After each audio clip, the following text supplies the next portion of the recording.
Hey, look what we have found. A big sound in a small town. Far away from the bright lights. They're making music every night.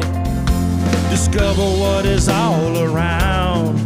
A big sound. A big sound. In a small town. Big sound, small town. A really big sound. Big sound, small town. You're listening to Big Sound, Small Town with Sandy Carlton.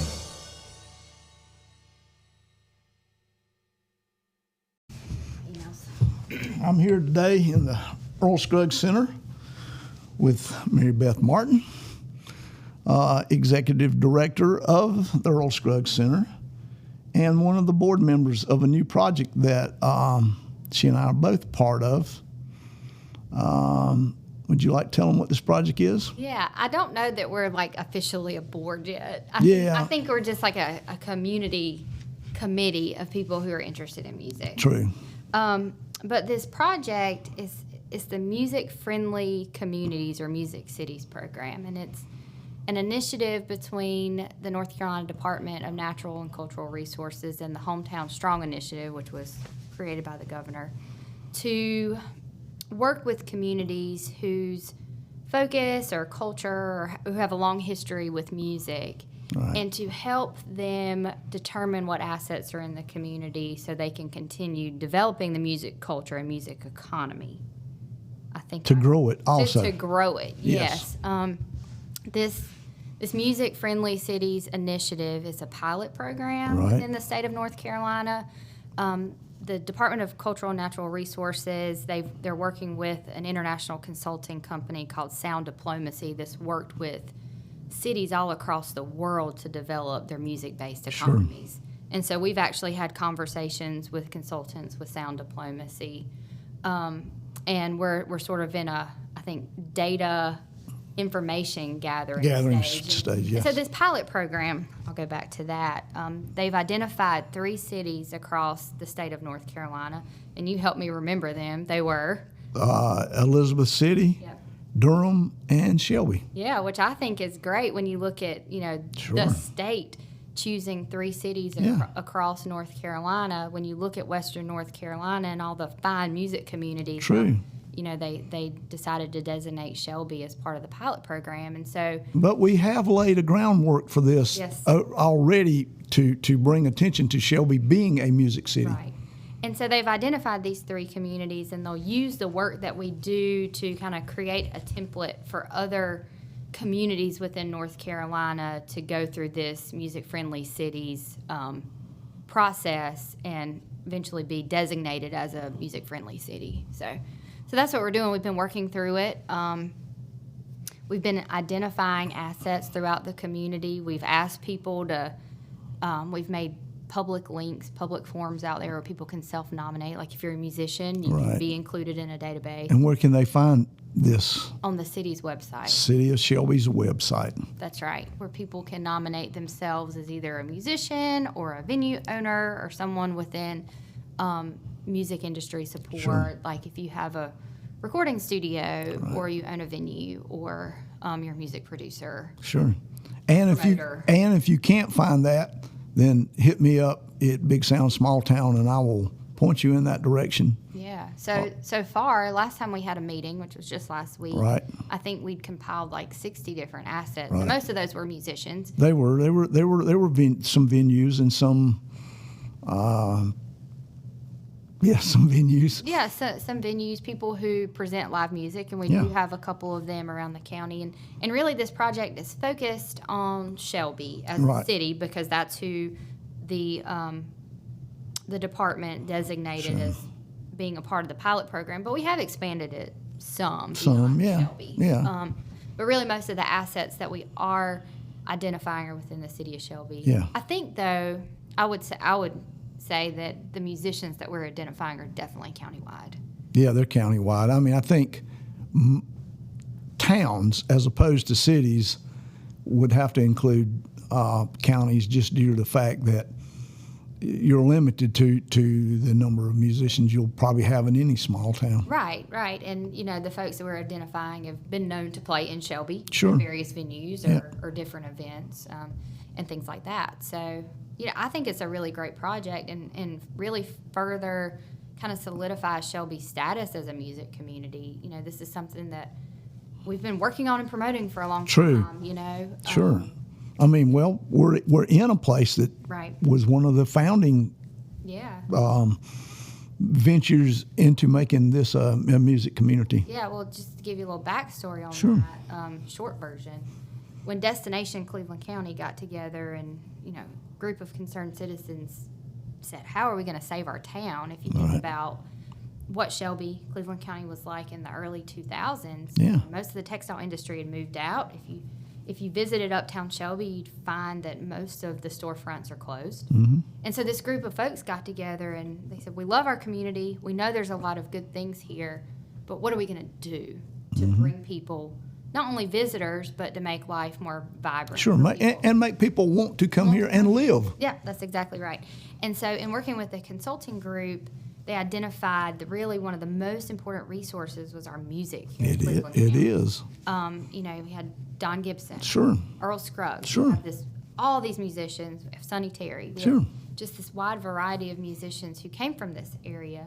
And a lot of people who are still playing music and making music. Sure. And so why could we not use that to build cultural resources around that? And so the group kind of launched, two projects, one being the Don Gibson Theater, which opened in 2009. And I'll just say from a personal story, I moved here in 2008 right out of college. And I thought, I'm probably going to leave here. Yeah. There's not a whole lot going on in this community. I remember being in Pleasant City, which was new at the time, Right. really the only place to go have dinner and drinks uptown. Sure. And I was there late because, I was 20-something years Yeah. old, and that's what we did. We hung out late. And this group of people came in, and they were happy, and they were having late dinner, and you could tell that they'd been somewhere really exciting and fun. They were coming from the opening of the Don Gibson Theater. Right. I didn't know anything about it at the time. Sure. And then learned about it shortly after. And it's almost like you felt like a change in the momentum Right. of the community at Sure. that point. And then, 5 years later, the Scruggs Center opens in January of 2014, or less than 5 years later. And really, we've seen such a change in Uptown Shelby since the Scruggs we Center have. opened. I mean, if you look at the blocks around the Court Square, how many businesses, restaurants, New Grass Brewing Company, Sure. Dragonfly Wine Market. Yeah. There are places to go, there are things to do, and I think that these two projects that are centered around our musical history, Sure. our musical culture, have really given small business owners the confidence to open their business and keep them open. And keep them as open. opposed to trying it for a couple months and then not having enough Right. traffic to stay open. It's also become a vibrant walk-around city, a safe walk-around city, or town, which there's not that many.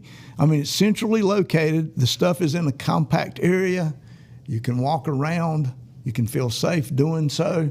And there's a lot of fun stuff to And do. it's beautiful. It's beautiful. Yes, it is You beautiful. You look at what city leadership and what the county has done here Sure. on Court Square. It really just created a beautiful community. Sandy, I was telling you before we started this podcast, I had visitors in town this weekend. They're from out of state. They came up to attend the concert at the Don Gibson Theater. Sure. Ricky Skaggs was playing there this weekend. Wow, a nationally known. a nationally, touring yes, sure, right here in sold-out town. concert. Yeah. Right. And they they parked here at the Court Square, how gorgeous everything was. The carriage rides were going on. The lights around Yeah, town are beautiful. they are. There were musicians playing on the Sure. corner, and Yeah. they just thought, what is this town doing? They Yeah. have it going on. They do. Those folks want to move here, by the way. That's great. So there's just a lot that's happening here, and I really feel like it was sparked by community leaders, by volunteers, by people just kind of embracing music. Yeah, music. And our community's history around music. And so I think that's really what caught the attention of folks at the Department of Natural and Cultural Resources. Right. And said, let's put Shelby. Shelby in the pilot program. Sure. Because they're already working towards this. Right. So I think it's really good for our community because we have the Scruggs Center, this wonderful museum, and we have the great venue of the theater downtown, but it's given us an opportunity to look at, as a community, what else are we doing to support music? Sure. What are we not doing? What are we not that we doing? need to be doing Yeah. to support the music community and build more of an industry? Well, we want to here. continue to grow both as a town and as a music community. And how can music be a part of our local economy? Sure. Yeah. More than it is now. More than it And is, so sure. I think that's hopefully what we'll get out of this project, is we'll be able to identify some things that we can do to just continue growing this music community Sure. in Shelby and Cleveland County. Yeah. And basically we're reaching out to the people who do music in Cleveland County. We're reaching out to the musicians, to the producers, to the studio people or people who would like to have studios. We're reaching out to venue owners. We want to know what we have and what we lack. Yeah, and one of the things that we talked about in our last meeting, there are people who work in and around the music industry too. They may not be making music, but maybe they're documenting music. True. We talked about your podcast Yeah. being an important Sure. piece of it. You're documenting the musical community here. Photographers. Yeah, photographers, videographers, yes. Yes, all these folks who are supporting the music industry and who part of their livelihood is supported by their work within the True. music industry. I mean, music in and of itself is a community if it works. And even at the basic levels, there's so many people. You see a musician playing, but you realize that it takes everything from booking agents to photographers to put you out there, media people. Right. I mean, You've got to have, these days, if you're making it in the music industry, your band or as an artist, you have to have a whole entire team around Yes, you the do. publicists, the Yeah. marketing folks who are Media managing your people, social yeah, media. yeah. Not only, booking agents Sure. and your managers. This is something I've learned over the past couple years is what all is involved in, the music industry, all the different jobs and what an artist needs in order to do it professionally. But we're not talking about, Right. for this project, we're not talking about just professional musicians too. No, we're just not. talking about music industry not as defined by just people who Right. are working professionally, but also people who are just part of the, just the community. Sure. Musicians who are playing in local bands, Yeah. getting together for jam sessions, Yeah. or recording friends in their home studios Right. and things like that. Yeah, which there is a lot of that is happening here.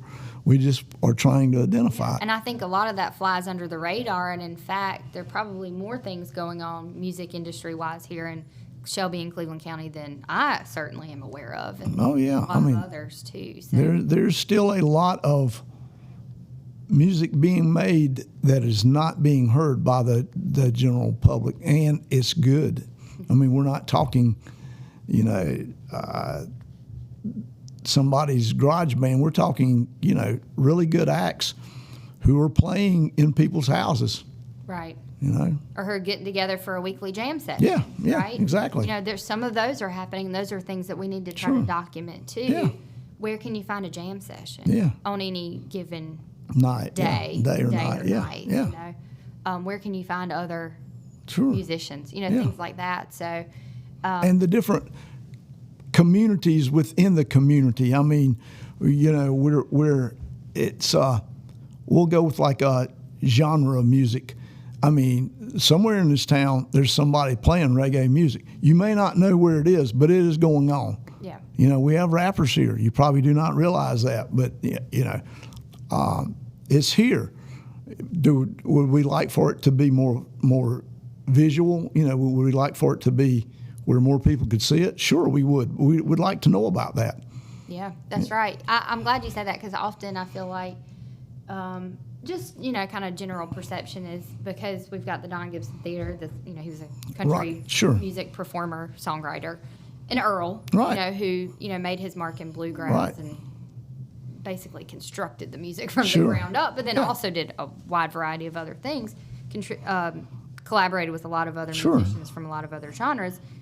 That is not all that our community's about. No, it's not. Strong blues scene. We do. Like you said, reggae. Yeah. rap and hip hop. There's even, and of course, one of the things that we don't see because it goes on all the time, but you also do not see. There is a lot of faith-based music, right? Going on in churches and in and even taking it from the church, out of the church, but still not into a public setting. But there's a lot of that music being made also. Absolutely. So there's just tons of music happening in and around Shelby. Yeah, and is. So we want to try to document that and to gather all these what we're calling music assets.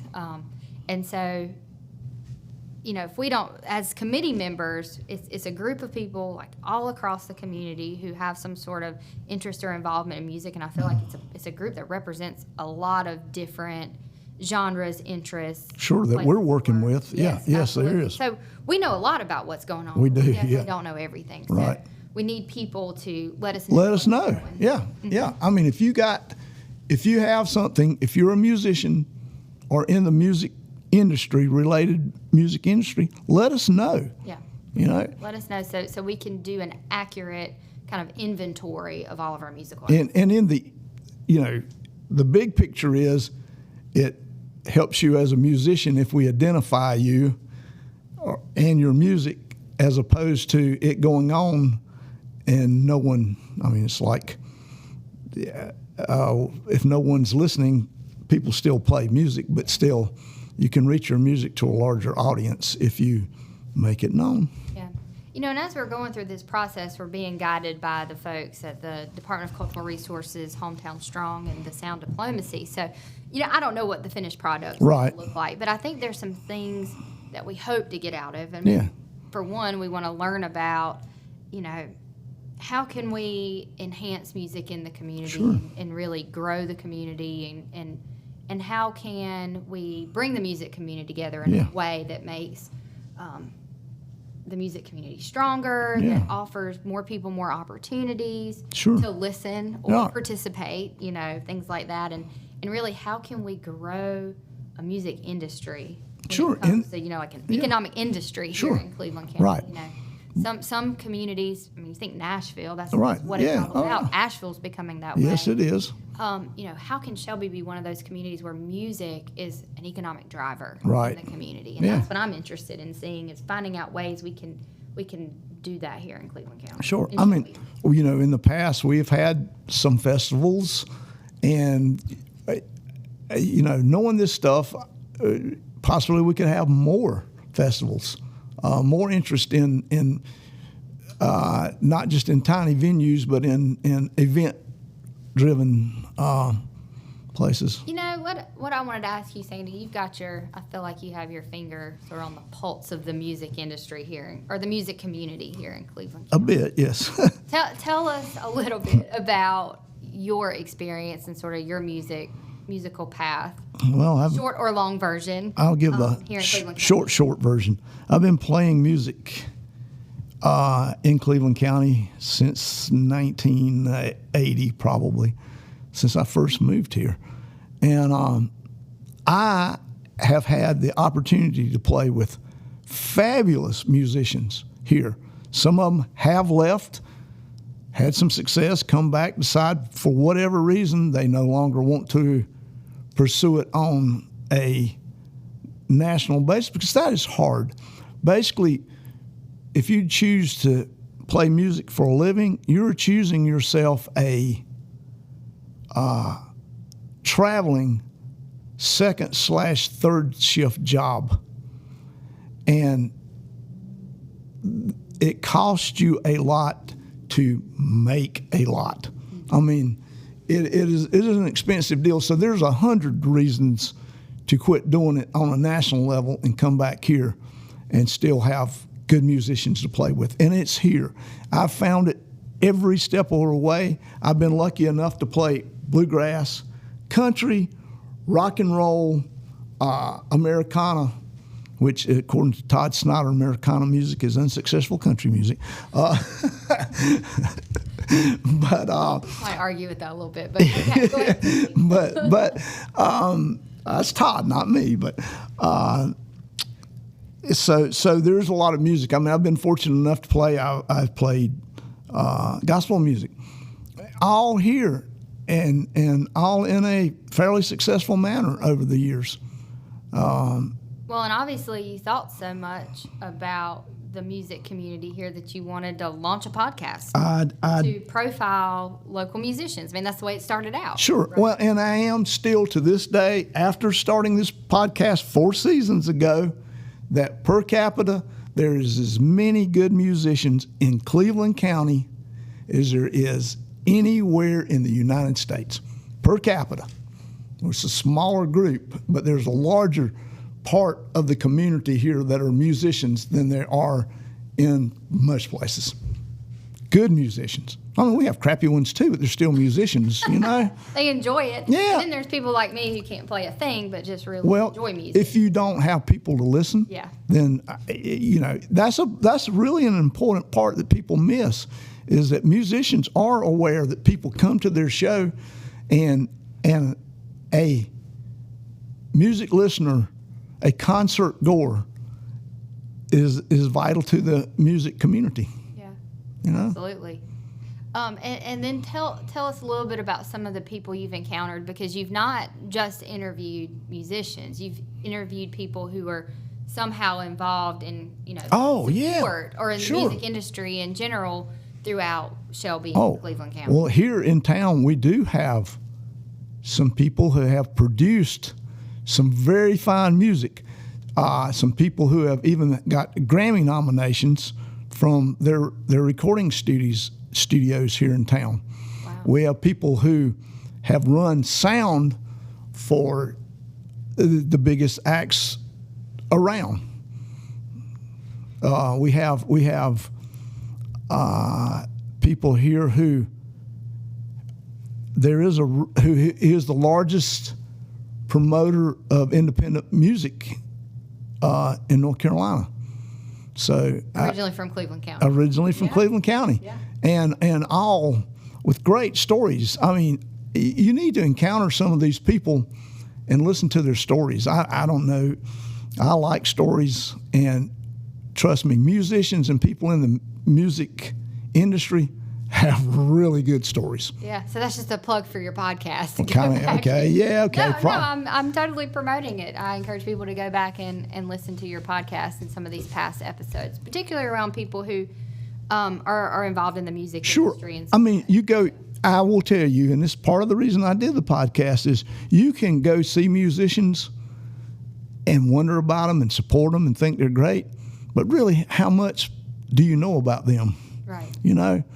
I mean, you can go and find people that you're going to see in this town, and actually in some big venues that you'll go see them in who've been on the show. You can find out all about them. I mean, one of the beautiful things about podcasts, and when I do it live in person more so than by phone, which I do that also, is we become friends because you've told me stuff that maybe even your partner, because it's not something they would ask you, you know, I mean, you find out a lot about that, and you become friends with the people because you know a lot about them. Well, I think because you're a musician, or this is something that I've noticed throughout the podcast, that because you're a musician and because you have a lot of similar experiences, you know some things to ask that a normal person or fan or maybe even journalist might not know. Probably. To ask a musician about the experience of being a musician or someone affiliated with the music industry. Well, it's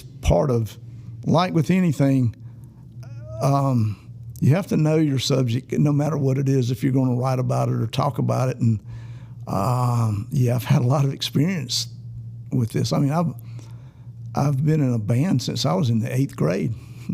So music has been my whole entire life. The rest of it is stuff I do, you know. I mean, job is something to support. Your music. Yeah, exactly. Yeah, to support my family and my music habit. I mean, some people play golf. I play music, you know.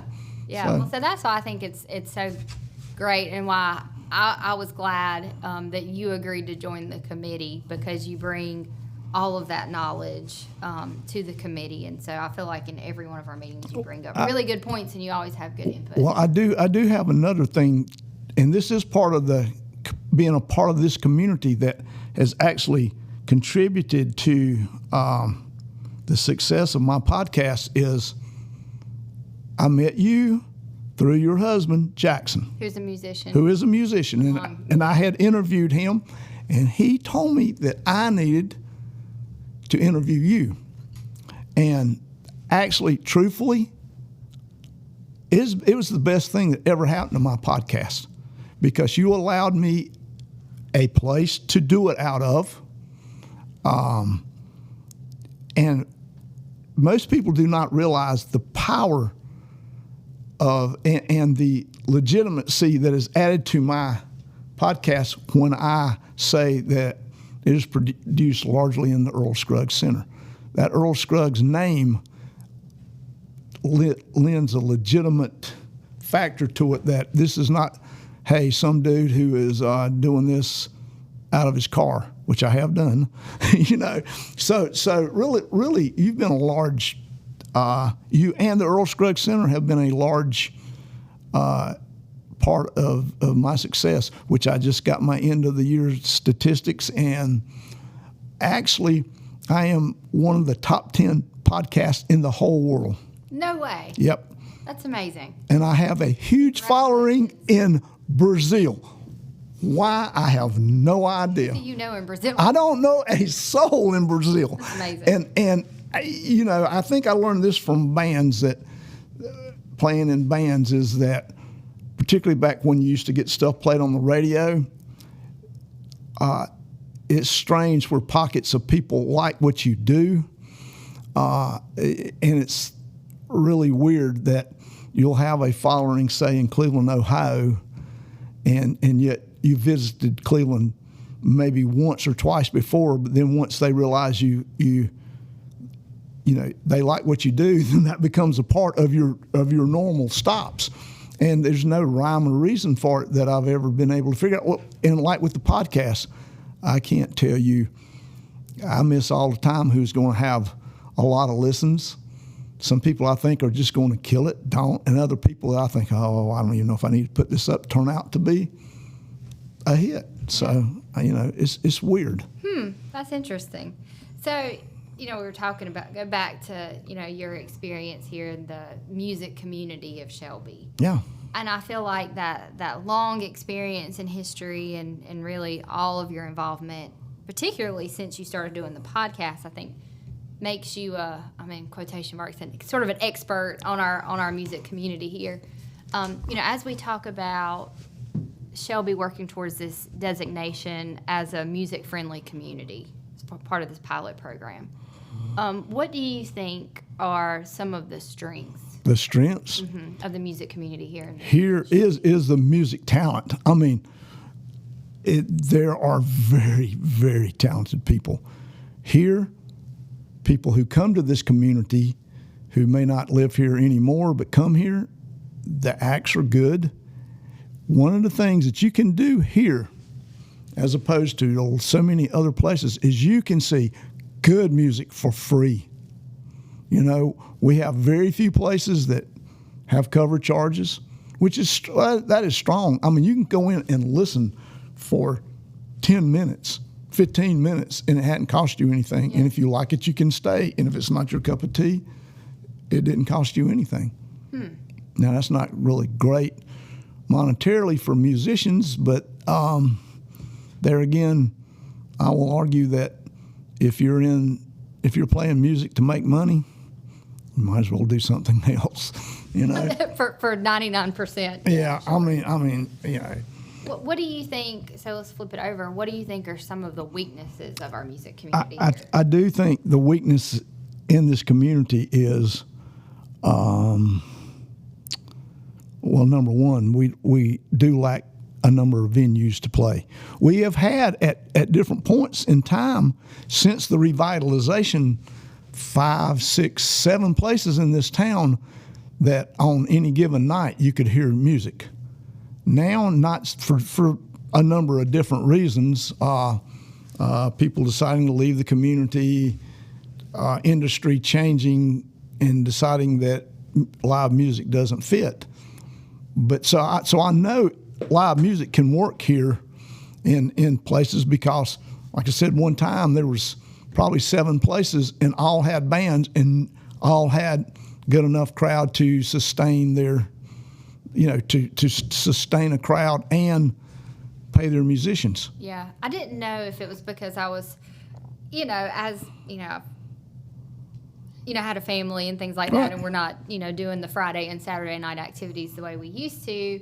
I didn't know if maybe there were just places I was missing, but I feel like that at this point in time, there are fewer venues. There are fewer at the moment. In Shelby. Than were, let's say, 10 years ago. Oh, yeah. Or even 5 years ago. Sure. Really. But I do remember when I moved here and I was telling you about the experience I had over at Pleasant City, and all the folks came in after the opening of the Don Gibson Theater. I had a similar experience that really made me think about this community in a different way. And music has always been an important part of my life and something that I really enjoy.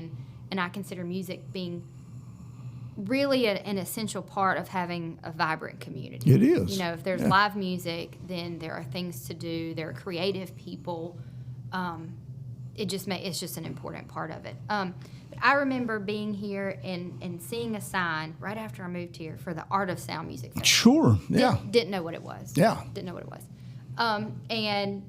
And going over in what was the old Farmers Market building, Yeah. I think it's condos now, and seeing Acoustic Syndicate live Sure. for the first time. Yeah. I mean, changed my world. Oh, yeah. And I Yeah. thought, this place has something going on. There's something fun happening here. There's something very wildly creative that I hadn't personally experienced before in a small town like Shelby. So I think it's always been here. But like you said, I think at this point in time, there are fewer music venues than there have been in recent years. Well, one of the things that is puzzling to me is several of the places that had live music no longer does. And I do not know the reason for the change in that. I mean, with the exception of one place who did make Newgrass, which did make a structural change, the other places in this town still have the places that they had music in. They're all still in business. Why are they no longer having music? Yeah. I mean, I do not know the reason. I have theories, but I do not know the reason. Yeah. And, I think what this community needs are more just dedicated venues to music. They Maybe do. instead of being a restaurant that offers live music Sure. sometimes. Right. Which is what I think we've seen a decrease in. Yeah, that. But actual, dedicated music Sure. venues where either you can, pay some ticket price. An ISIS music hall or Exactly. or a Grey Eagle or Orange something Peel. like that. Yes. Yeah, we do like that. Yeah, where you might, can pay $10 to see, even if it's a local band, or Sure. or places where, there's music on a regular basis, and it's really a music venue as opposed to dedicated music event. secondary. True. Or Food first. Yeah, I agree. We also, this is funny too. A lot of times people just miss that music is going on at different places because in the old days you had radio where you could actually advertise your stuff. We used to have, and I don't know that this is aesthetically that great, but the poles around town with flyers. That's and people would come, and you would have a lot of people come from the flyers. In fact, you would walk around town and look to see who was playing local bands where they were playing and stuff. So we almost need like a community posting place. It kind of was, and you miss that these days. You got your exposure to music and where someone's playing either through Facebook or Instagram. And we're so inundated with so much information there, it's really True. easy to miss it. It is. Another thing that I see as something that's really desperately needed in this music community is a music store. Oh, a music store would be great. I think we miss Shelby music. Oh, we do. much. We do. And Apple Tree was here. One time we had I don't know what's Apple two. Tree. Guy Doug Benson right over here where Toscano's is, or right there actually.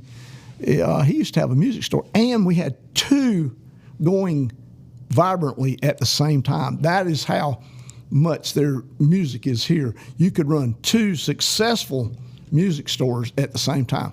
And I don't think that it shows that there's not as much music happening here. I think what those places serve as is just sort of a hub or a gathering place for the music community. It's a way the music community stays connected around those music stores. Well, you also know, it is. I mean, you could go in Shelby Music and see a bluegrass jam, and so many times, people would play at the Don Gibson Theater and come across and be a part of it, which is always pretty much. Isn't there a story, Sandy? I think it showed up on your podcast at some point of someone who was jamming or something over at Shelby Music and then got pulled over to play on stage at the Don Gibson? With Ralph Stanley.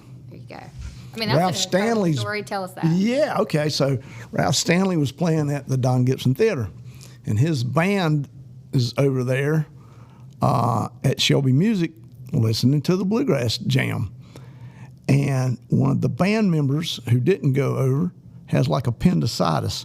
So Ralph or his manager, someone calls over and says, "Hey guys, our banjo player cannot play tonight." And they said, "There's a guy standing here that can play banjo as good as our banjo player." And he said, "Ask him, does he know any of our tunes?" And the boy ripped off like 12 of them in a row. And they said, "Ask him, does he want a job for tonight?" And so sure enough, he got to be and that is from having a local music store. Yeah. You can't make that stuff up. Yeah, so I think we're missing that. And I think and when you talk about, kind of economic development or, being a driver for the music industry, I think that music store or we something. need that here in this community. You realize too, we need probably something like they have, like there's a barbershop in Drexel that you can go to, and they have, they have that going on that you can go. Maybe you can't go see it, but musicians can go there.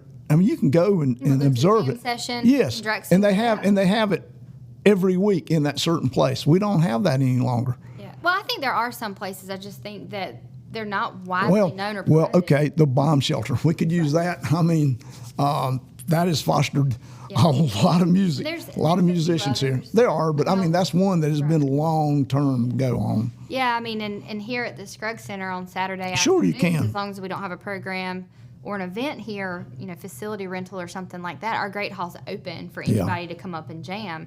It just is not happening regularly, and that's something I really want to encourage. But so as we're throwing out these ideas of things that we think would strengthen the music community, whether it be a music store or, a recording studio down here in downtown here in Shelby. I agree, it would be. I think that would. We've had those in the past. I just hope that we're inspiring someone to want to do something like that here in Shelby. And really there are needs. I mean, I do think a recording studio could be successful. We have some guys that have studios here and do good work, but you have to be in the know to actually know where they're at. I mean, it's not something that most people are going out of town to do that when they could do it here, but there needs to be more of that here. Yeah. Well. Yeah, and so I think part of what this project will do is, there are some people who are doing things like that in home studios and have wonderful equipment and are great producers. And so this project will help, bring out some of these assets and make them more known. I assume that at the end of it, some sort of list of all these assets will be published and categorized by musicians, studios, venues, etc. So I'm really excited about that information getting out there, but we just need help gathering it all. Yeah, and I would think with having Gardner Webb here, who is actually getting ready to have podcast places that you can go do podcasts available for the public here in Cleveland County. But you could also do that between Gardner Webb and Cleveland Community. Somewhere there's somebody with their educational stuff can run recording the same way. Use your students to, where they can learn to do that, where bands can come and do that. And it's like the body shop work that you can go to, like Cleveland Community, and, you can get your body work done because they need people to learn to do that, or car painting. So you could use the 2 schools here to help the community. Yeah, you just made me think of something. I feel like the community really lost something important when Gardner-Webb sold off the tower for WGWG. Sure, I agree. They still do online programming They do. for WGWG, but it's just not the same in how they covers did. local stories and local music. Not only that. I think that there's room for growth in that area where, through podcasts or through online streaming programming that could cover local music and put local artists. They used to have bands, regular normal, come in. Yeah. They'd be playing at Gardner-Webb. They'd do an interview over at the radio station. They had a really good thing going on. Yeah. So I think we're missing some of that, and I think that those are places where this music community can grow, and that there are opportunities for people who are creative and who are interested in being a part of this music community, or maybe in a different way transition from being, in addition to being a musician, doing something else, where they can step in and fill some of these gaps. Also, I do think, by making known what we lack, show someone that there is an opportunity for that here. Music store per se, they can go, hey, there's a lot of musicians there. We could make one of those work here. It has worked. And I think another product of this project can be, supporting. Supporting, that's great. Community. Yeah. I think, in some ways people are unaware of each other, or they're doing things. And if we become more aware of what everyone's doing, then not only can musicians or people in the music industry support one another, but it makes the general community just more aware of what's happening, and how could we support maybe a young person who wants to open a music venue or whatever. Yeah, right, exactly. So I think that as a result of this project, we'll see more support for the music industry. And that would be good. I'm really excited about all the things that can happen as a result of it. Also, I'm just thankful that Shelby was chosen as one of the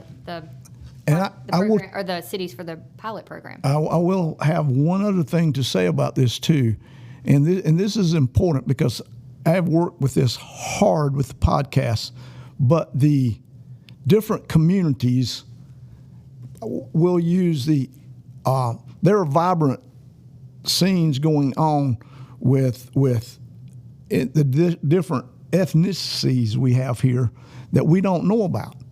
There are Latinos communities having music, but you don't know about it, and I can't even access them to come on the podcast because they're hard to contact. Yeah, I think raising awareness Yeah. for all the music. All the music. All is the an music. important product Sure. of the music friendly community Yeah. program. So I think a lot of good can come out of it, and I feel like the folks who are on the committee are dedicated to it and have a real interest in seeing our music community strengthen and grow. Well, they're all in one way or the other, from performers. I mean, they're all music-oriented people who are on it. They all have a finger on some part of it here in Cleveland County, which is good. Agree. I don't think musicians know it all by any means, but I do think that people in the music industry do understand it, better than most people. What is here and what is lacking here. Right. But there's a lot. There's a lot here. There's a lot here, and we can do even better with it. I know we can do better with it. Yeah. Right. I agree. So, and we need to. It's good. Everybody wins.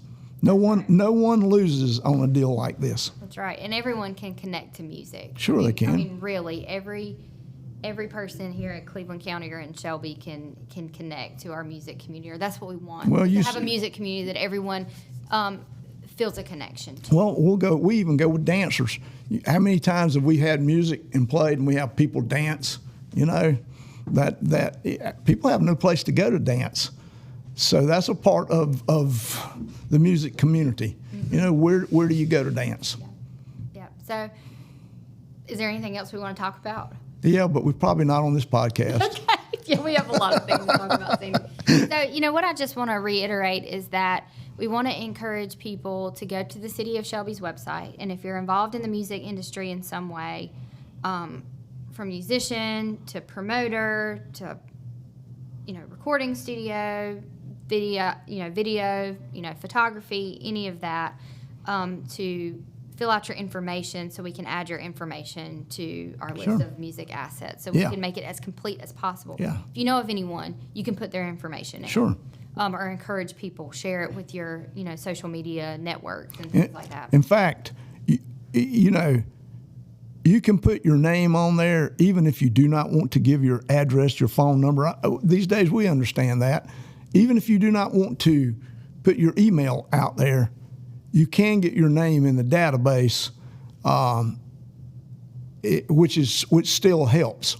I know I've had people say, I don't want to put my name. I don't want to put anything but my name. You can do that.